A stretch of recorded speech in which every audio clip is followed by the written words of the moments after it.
So we've brought the line art style to this point, added the fine details and intricacies, and did the outlining wherever it was needed. Also, when I'm working in the line art style, I prefer not to just stick to lines. I like to add a few extra elements here and there. That creativity, that addition of another technique alongside it, can make the work more appealing.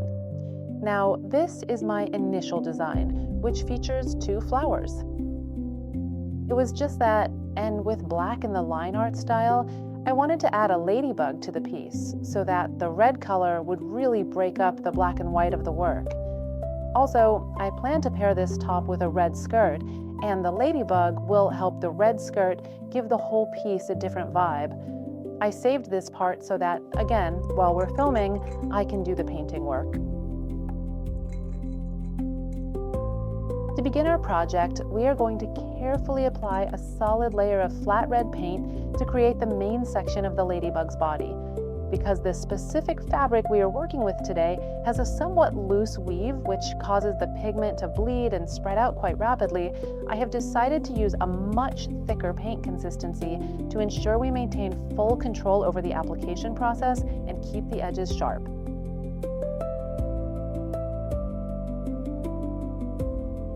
Again, I make sure that the paint is thick enough so it doesn't spread, but at the same time, it stays on the surface of the fabric.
For the specific areas where I really want to show those bright highlights and the light hitting its body, I add a little bit of white paint and carefully blend it all in.